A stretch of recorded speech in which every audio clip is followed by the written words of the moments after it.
भगवान किसे कहते हैं? श्रीमद् भगवद गीता अध्याय नंबर 15 के श्लोक नंबर 1 से 4 में बताया, उल्टा लटका हुआ संसार रूपी वृक्ष है, इसके ऊपर को जड़ है, वो तो मूल मालिक समझो, तीनों गुण रूपी शाखा है। 16 और 17 श्लोक में 15वें अध्याय में 3 पुरुष बताए, सरपुरुष और अक्षर पुरुष। सरपुरुष और अक्षर पुरुष ये दोनों नासवान, इनके अंतर्गत जितने प्राणी वो भी नासवान, जीवात्मा किसी की नहीं मरती, वो तो अंडरस्टूड है। 17वें श्लोक में कहा कि उत्तम पुरुष है तू अन्य परमात्मा इति उदाहरते। उत्तम पुरुष श्रेष्ठ परमात्मा तो अन्य ही है। वो कौन है? 8वें अध्याय के 1 श्लोक में अर्जुन ने पूछा परमात्मा, आपने 7वें अध्याय के 29वें श्लोक में गीता जी में कहा, वो तत्परम को जानकर सारे अध्यात्म से परिचित व्यक्ति सब कर्मों को समझ कर केवल जरा और मरण से छूटने का प्रयत्न करता है, यहाँ की किसी वस्तु की इच्छा नहीं रहती उसकी। तो किम तत्परम, वो तत्परम क्या है? 8वें अध्याय के प्रथम मंत्र का उत्तर उसने 3रे श्लोक में दिया 8वें अध्याय के, कि वो परम अक्षर ब्रह्म है, वो गीता ज्ञानदाता से अन्य है। परम माने श्रेष्ठ, सबसे श्रेष्ठ। 15वें अध्याय के 17वें श्लोक में उसी परम अक्षर ब्रह्म के विषय में कहा है कि उत्तम पुरुष है, उत्तम पुरुष श्रेष्ठ परमात्मा तो अन्य है। किससे? सरपुरुष और अक्षर पुरुष से, 16वें श्लोक में जो वर्णित है।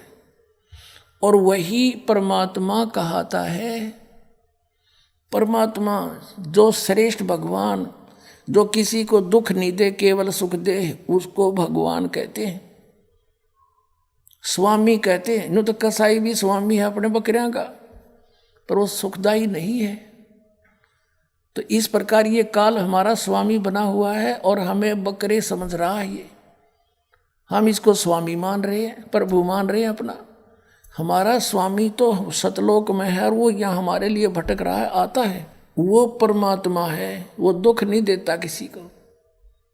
अब यहाँ के भगवानों को आप देख ले, कपिल मुनि जो है, कपिल ऋषि, ये यहाँ के 24 अवतारों में से एक है कपिल भगवान।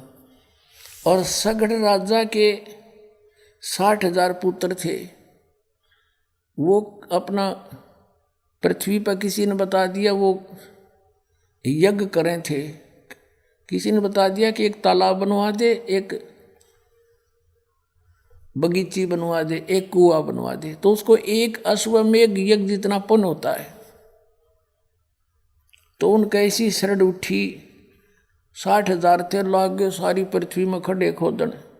पृथ्वी गई विष्णु भगवान के पास और उससे कहा कि भगवान मैं तो जिला वतन कर दी, और किसने कर दी कि 60,000 सगड़ के पुत्र हैं, सारी खोद गिरी उन्नत में। तो विष्णु भगवान बोला जाओ मैं करता हूँ व्यवस्था इसकी। वो वापस आ गई। एक देवी है, प्रत्येक ग्रह के, प्रत्येक पृथ्वी की, सब समुद्र के अलग अलग इन्होंने देवता डिस्ट्रीब्यूट कर रखे। तो पृथ्वी देवी वहां गई। उधर से एक विष्णु ने क्या किया कि इंद्र को कहा कि तेरी गद्दी खतरे में है और 60,000 सगड़ के पुत्र हैं, वो ऐसे ऐसे यज्ञ कर रहे हैं। अब तू देख ले, जब उनकी यज्ञ पूरी होगी तो तेरी गद्दी छीन कर उनको देनी पड़ेगी। अब वो क्या करते थे, उन्होंने घोड़ा रखा हुआ था, उस घोड़े के गले में पंपलेट टांग रखा था कि हमारे मार्ग में जो बाधा करे युद्ध के लिए तैयार हो जा, हमने को रोक कर नहीं। अब वो श्याम ने सारा दिन खोद पाड़ के थक कर सो गए, वो घोड़ा बंध रहा था। अब इंद्र ने भेजे अपने दूत, वो घोड़े को खोल के और कपिल मुनि की जांग का बांध जाए। वो तपस्या करे था, काफी वर्षों से बैठा था और उसकी आंखों की पलक भी जमीन पर टिकी हुई थी। अब वो ध्यान मग्न था, उसकी जांग का घोड़ा बांध जाए। अब उस घोड़े की तलाश करी, वह किसी ने पकड़ लिया। सुबह उठे जब वो सारा लापड़दा चल पड़ा, घोड़े की पेड़ देखता देखता ऋषि का बांध रखा जांग के, क्योंकि बिना खाए पिए शरीर सूख के, जैसे इस वट वृक्ष की पीपल की जड़ दिखा कर माटी तो बाहर नारी नारी नू ऐसे वो टांग हो रही थी, उनमें रस्सा बांध जाए। अब इन्होंने जाकर क्या देख किया कि उसके आँखों में बाले ला दिए नू, भाले नौकीले, वो भाले एरो नो सोच का कि यू और हमारे घोड़े ने बांधे बैठा देख, उसके बाले चबो दिए दोनों तरफ से और कहा उठो पाखंडी, खड़ा हो युद्ध कर हमारे साथ।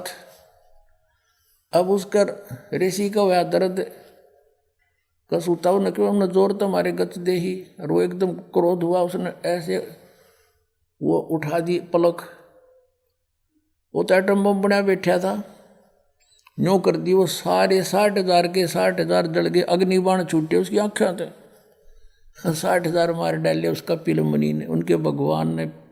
और कपिल भगवान के हैं इसने। श्री कृष्ण जी का इतिहास देख ले कितने मारे,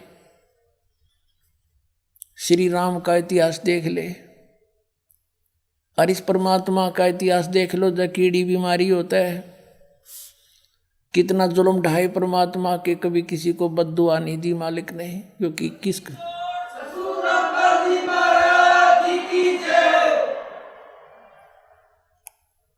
अब इसको पता किस न मारूं, सब मेरे ही तो हैं, अपने के मारे जाकर किसी पे। अब आपने ऋग्वेद में पढ़ा, वो सहनशील है, वो कबीर देव सहनशील है, परमात्मा वही है सहनशील। देख लो इतिहास किसी के आज तक, तो वो परमात्मा इति उदारता है, वो परमात्मा भगवान कहता है।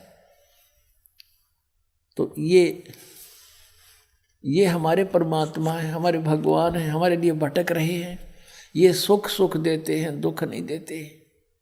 सतलोक में जब चले जाएंगे वहाँ दुख नाम की वस्तु नहीं है।